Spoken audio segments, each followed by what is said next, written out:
जय हिंद महोदय। सेशन शुरू करने की अनुमति चाहती हूँ महोदय। धन्यवाद महोदय। माननीय राष्ट्रपति महोदय श्रीमती द्रौपदी मुर्मू जी, गृह सचिव श्री अजय कुमार भल्ला जी, निदेशक सरदार वल्लभ भाई पटेल राष्ट्रीय पुलिस अकादमी श्री अमित गर्ग जी, 75 आरआर के मेरे सहकर्मी एवं सभा में उपस्थित सभी सम्मानित गणमान्य व्यक्ति, आप सबको मेरा सादर नमस्कार। मैं अनु बेनीवाल, आईपीएस परिवीक्षाधीन अधिकारी, मध्य प्रदेश कैडर, आपके समक्ष उपस्थित होने का सौभाग्य प्रकट करती हूँ। महोदया, मैं श्री अमित गर्ग जी, निदेशक सरदार वल्लभ भाई पटेल राष्ट्रीय पुलिस अकादमी से नम्र निवेदन करना चाहूँगी कि वो अपने स्वागत भाषण के द्वारा इस सभा को संबोधित करने के लिए आगे आएं। धन्यवाद महोदय। जय हिंद महोदय।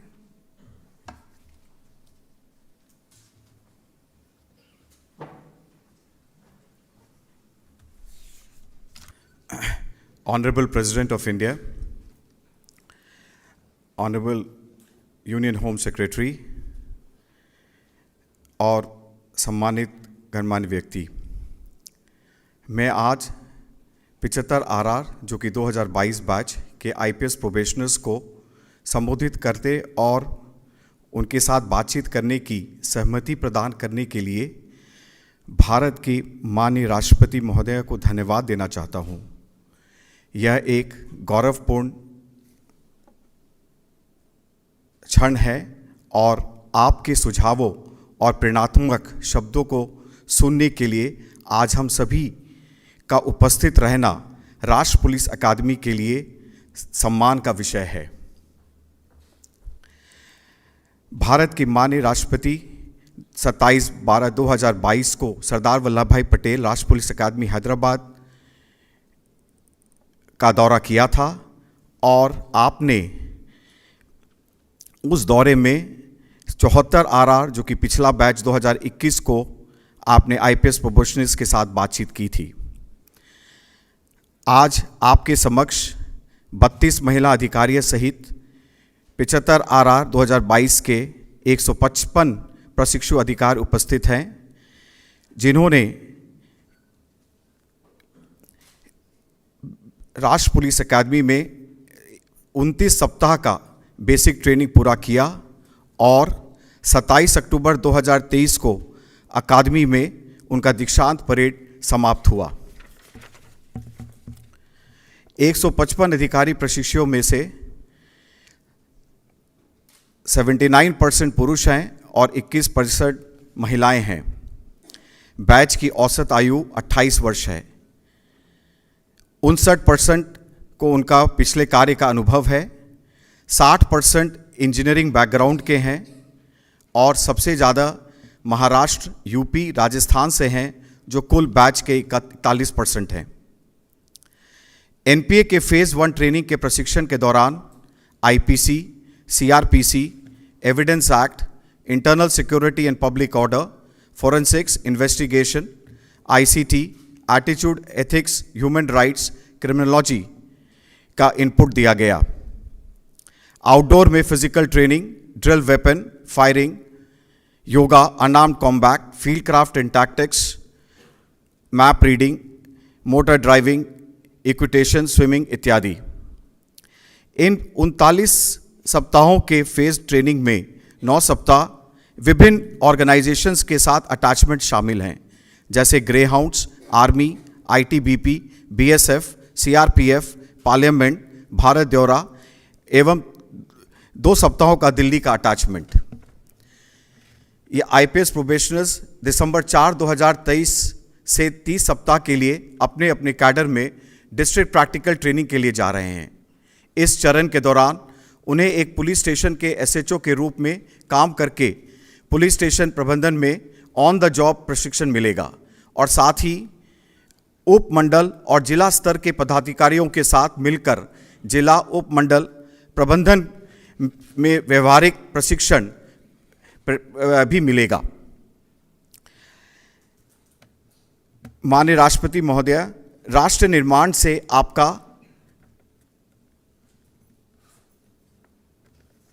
आपका उत्साह सर्वविदित है।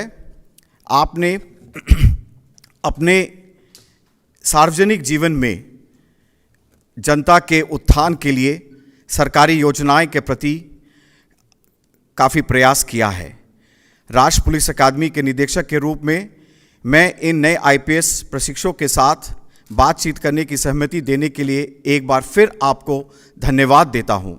आपकी पहल और प्रोत्साहन उन्हें प्रेरित करेगा और उनके पूरे करियर के दौरान उनका मार्गदर्शक बनेगा। जय हिंद।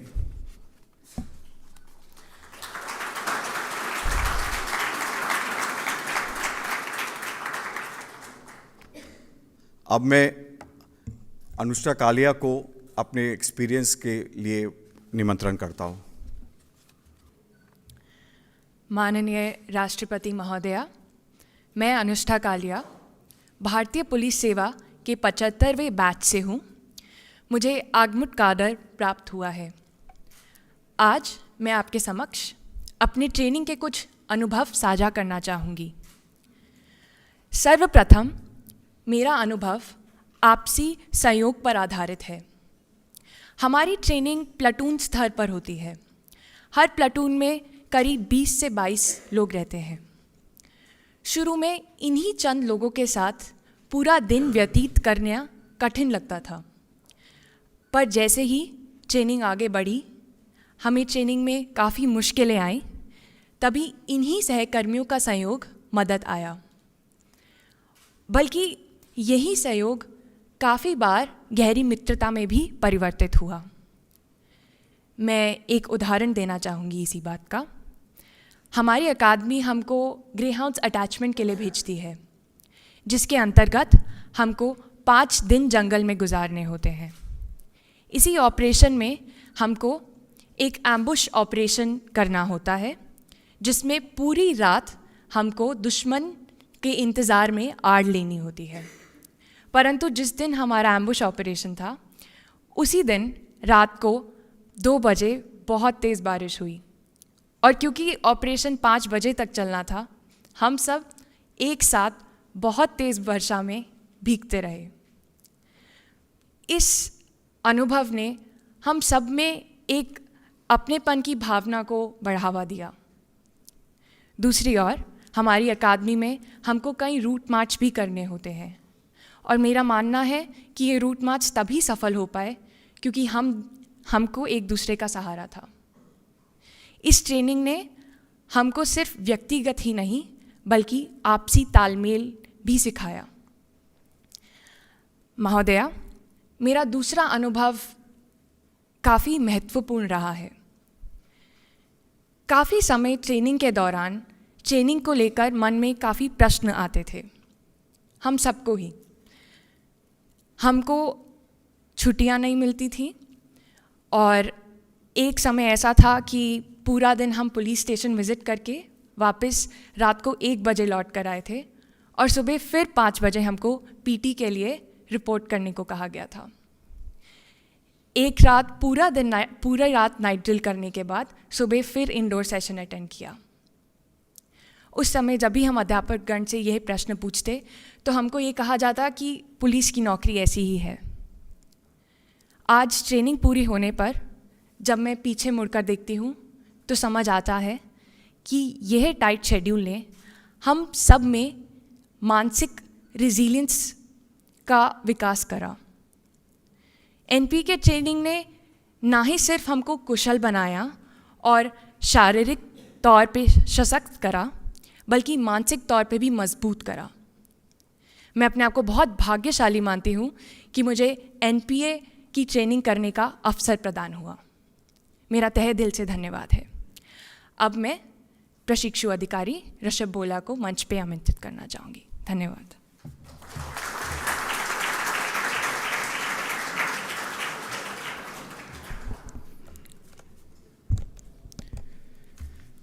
राष्ट्रीय पुलिस अकादमी में कदम रखना एक ऐसी दुनिया में प्रवेश करने जैसा था जहां सीखा गया हर कौशल और मूल्य मेरे परिवर्तन के कैनवस पर ब्रशस्ट्रोक बन गया।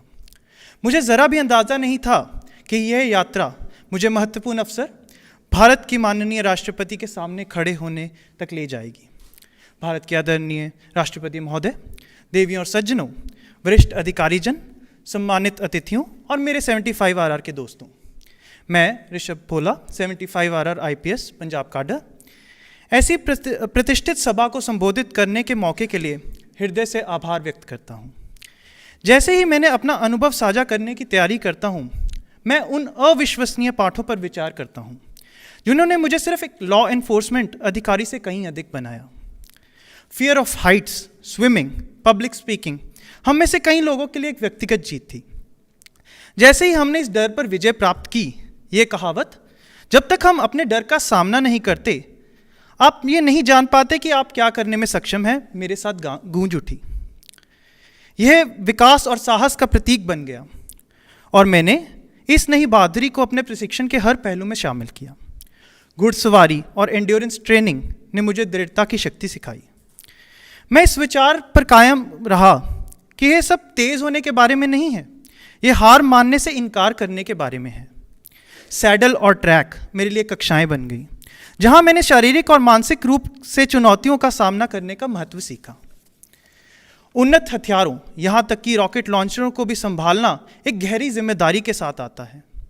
मुझे खुद को लगातार याद दिलाया मैंने कि महान शक्ति के साथ महान जिम्मेदारी भी आती है। यह केवल मारक क्षमता के बारे में नहीं था, यह इसे व्यापक भलाई के लिए विवेकतापूर्ण तरीके से उपयोग करने के बारे में भी था। इसलिए जब मैं आपके समक्ष खड़ा हूँ तो मेरे पास सिर्फ एक बैज नहीं है, बल्कि परिवर्तन की एक पूरी कहानी है। और प्रत्येक चुनौती, प्रत्येक पाठ ने इस बड़ी तस्वीर में योगदान दिया है। राष्ट्रीय पुलिस अकेडमी में यह यात्रा एक प्रशिक्षण स्थल से कहीं अधिक थी। यह एक ऐसा गढ़ था जहां कच्ची क्षमता एक प्रहरी में बदल गई। जैसा कि मैं अपना अनुभव साझा करता हूं, मुझे आशा है कि मैं न केवल प्रशिक्षण की कठोरता बल्कि उन मूल्य को भी बता पाऊंगा जिन्होंने मुझे आज आपके सामने खड़े व्यक्ति के रूप में आकार दिया है। यह यात्रा सिर्फ मेरी नहीं है, यह विकास की शक्ति, रिजिलियंस और अंत में मैं कहना चाहूँगा सेवा और सुरक्षा के प्रति अटूट कमिटमेंट का प्रमाण है। जय हिंद।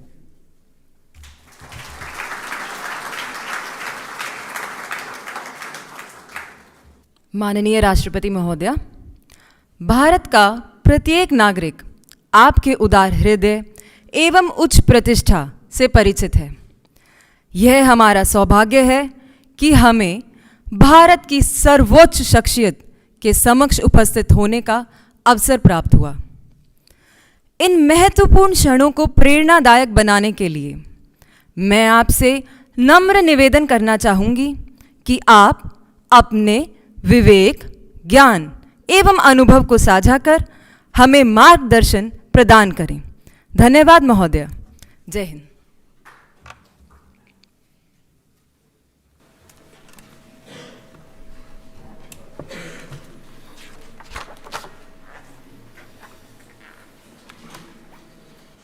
वर्ष 2022 बैच के आप सभी IPS प्रोफेशनल से मिलकर मुझे बहुत प्रसन्नता हो रही है। आप सब कठिन परिश्रम के बल पर कड़ी प्रतिस्पर्धा में सफलता प्राप्त करके IPS के लिए चुने गए हैं। इसके लिए मैं आप सबको बहुत बहुत बधाई देती हूँ। आपका प्रशिक्षण पूरा करने के बाद आप सब पुलिस अधिकारियों के रूप में बहुत बड़ी जिम्मेदारी निभाएंगे। पुलिस प्रशासन तथा लॉ एंड ऑर्डर का प्रमुख दायित्व राज्य सरकार पर होता है, लेकिन आप सब IPS ऑफिसर्स राज्य सरकार द्वारा नियुक्ति कर गए पुलिस अधिकारियों और कर्मचारियों को नेतृत्व प्रदान करेंगे। इस प्रकार देश के पुलिस व्यवस्था को अखिल भारतीय सूत्र में पेरोने का कार्य इंडियन पुलिस सर्विस के आप जैसे अधिकारियों द्वारा किया जाता है। मुझे बताया गया है कि आप सब अपनी ट्रेनिंग के दौरान NPA सॉन्ग यानी नेशनल पुलिस एकेडमी के गीत गाते हैं। उस गीत में आपकी भूमिका और आपके आदर्शों को इन शब्दों में व्यक्त किया गया है। हर दिशा से चुनकर आए, हर दिशा से चुनकर आए, कुछ ऐसा हम कर जाएं। व्यक्तित्व तराशो ऐसा जो मुल्क के काम आ जाए। आप में से अनेक प्रोबेशनर्स भविष्य में अधिकारी के रूप में समय समय पर बीएसएफ, सीआरपीएफ, सीआईएसएफ और एनएसजी जैसे गृह मंत्रालय के नेतृत्व में संचालित केंद्रीय पुलिस बलों को भी सेवाएं प्रदान करेंगे। राज्य स्तर पर तथा राष्ट्रीय स्तर पर पुलिस बलों ने देश में कानून व्यवस्था बनाए रखने तथा देश की एकता और अखंडता को अक्षुण्ण रखने में अमूल्य योगदान दिया है। इसके लिए मैं वर्तमान और पूर्व के सभी पुलिस कर्मियों और अधिकारियों को सराहना करती हूँ। कर्तव्य पथ पर सर्वोच्च बलिदान देने वाले पुलिस कर्मियों के स्मृति में यहाँ से थोड़ी ही दूर में चाणक्यपुरी में नेशनल पुलिस मेमोरियल की स्थापना की गई है। मैं सभी देशवासियों की ओर से पुलिस बलों के उन बलिदानी वीरों को नमन करती हूँ। डियर आईपीएस प्रोबेशनर्स, वर्ष 2022 के इस बैच में महिलाओं की संख्या लगभग 22% है। मुझे बताया गया है कि इंडियन पुलिस सर्विस में 554 महिला अधिकारी कार्यरत है, जो कि तैनात अधिकारियों की कुल संख्या 4,344 का लगभग 13 यानी 13% है। मुझे विश्वास है कि महिला आईपीएस ऑफिसर के कुल नंबर और परसेंटेज में वृद्धि होती रहेगी। मैं चाहूँगी कि सभी महिला आईपीएस ऑफिसर तथा पुलिस बलों में कार्यरत सभी महिलाएं एक दूसरे के साथ संपर्क बढ़ाएं और अपने अनुभवों से परस्पर लाभान्वित हो। मैं खुशी हूँ कि अभी एक महिला ऑफिसर ने अपने अनुभव साझा किए और कैसे वो एक दूसरे के साथ एकजुट रह कर के बहुत से बड़ा चैलेंजेस को वो ओवरकम किया। इसीलिए मैं आप लोगों को धन्यवाद देना चाहती हूँ। आप लोगों का सर्विस, आप लोग ऐसे सर्विस चुने हैं कि ये चैलेंजेस भरा रास्ता है, लेकिन देश के लिए आप लोगों का साहस, आप लोगों का हौसला बहुत ज़रूरत है। क्योंकि कभी कभी मैं वहाँ भी थोड़ी बहुत अपने से बोली थी कि कभी ऐसे जब देश आज़ाद हुआ, इसके पहले या इसके बाद या कुछ दिन, क्योंकि आज़ाद इंडिपेंडेंट जो होने से पहले का जो हम पराधीन थे, तो लोग कहते हैं पुलिस आ जाएगा तुम चुप जा, बच्चों को बोलते थे, क्योंकि डरते थे पुलिस। लेकिन पुलिस हम लोगों का ये डर का नहीं, यह सहयोगी है। ऐसे एक पुलिस और पब्लिक का रिलेशन बहुत अच्छा होना चाहिए। पुलिस अपने भाई समझे, अपने अपना समझे, यही होना चाहिए। मैं ये भी मानती हूँ कि कम्युनिटी पुलिसिंग को बढ़ावा देने में तथा सेंसिटिव और फ्रेंडली पुलिसिंग की अपेक्षा को पूरा करने में महिला पुलिस अधिकारियों और कर्मचारियों की विशेष भूमिका रहेगी। आप कहते हैं महिलाओं के बारे में इतना क्यों कहा जाता है? क्योंकि देश में 50% महिलाएं हैं और भी महिला पुलिस की तैनात जरूरी है। मैं खुश हूँ कि आहिस्ता आहिस्ता पुलिस विभागों में महिलाएं या गर्ल्स पुलिस आ रहे हैं। ये देश के लिए बहुत ही अच्छी निशान है। मुझे लगता है इन फ्यूचर अभी भी बहुत अच्छा कर रहे हैं, इन फ्यूचर और भी आएंगे। डियर आईपीएस प्रोबेशनर्स, उपनिवेशवाद के दौर में विदेशी हुकूमत के उद्देश्यों को प्राप्त करना ही प्रशासन का लक्ष्य होता था, लेकिन स्वाधीनता और समतामूलक लोकतंत्र में सभी नागरिकों की प्रतिभा और क्षमता के विकास हेतु अवसर प्रदान करना सरकार और प्रशासन का लक्ष्य है। भय और गुलामी की मानसिकता को समाप्त किया जाए तथा सभी नागरिक आत्मसम्मान के साथ विकास की यात्रा में भागीदार बने, ये हमारी राष्ट्रीय प्राथमिकता होना चाहिए। अमृतकाल के दौरान देश के समग्र रूप में विकसित राष्ट्र बनाने के संकल्प को सिद्ध करने में पुलिस अधिकारियों को भी निर्णायक भूमिका रहेगी। स्वाधीनता भारत में वर्तमान स्वरूप प्रदान करने के साथ साथ लौह पुरुष सरदार वल्लभ भाई पटेल ने प्रशासन का स्वरूप भी निर्धारित किया था। वे कहते थे, अधिकारियों के सक्षम बनाने के साथ साथ सचेत, निष्पक्ष और संवेदनशील भी होना चाहिए। वर्ष 1947 में युवा अधिकारियों को संबोधित करते हुए उन्होंने कहा था, Above all, I would advise you to maintain the utmost impartiality and incorruptibility. आर्थिक और सामाजिक विकास के लिए कानून व्यवस्था का सुदृढ़ होना एक अनिवार्य शर्त है। विश्व स्तर पर, राष्ट्र स्तर पर और स्थानीय स्तर पर ये देखा गया है कि जहाँ कानून व्यवस्था मजबूत नहीं होती है, वहाँ उद्यमी निवेश नहीं करना चाहते हैं। अच्छी कानून व्यवस्था वाले क्षेत्र में प्रति निवेशकों से लेकर पर्यटकों तक सभी उत्साहित रहते हैं। इस प्रकार किसी भी क्षेत्र के बहुआयामी विकास के पीछे वहाँ के पुलिस विभाग की केंद्रीय भूमिका होती है।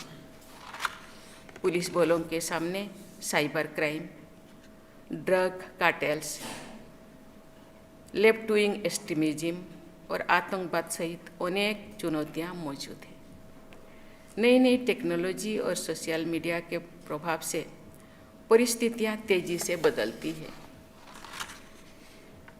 जेनरेटिव आर्टिफिशियल इंटेलिजेंस का प्रयोग अपराधी करते हैं और डीप फेक जैसे समस्याएं सामने आ रही हैं। पुलिस अधिकारियों को टेक्नोलॉजी के क्षेत्रों में हमेशा अपडेटेड रहना होगा और अपराधियों पर सदैव बढ़त हासिल करनी हो रहेगी।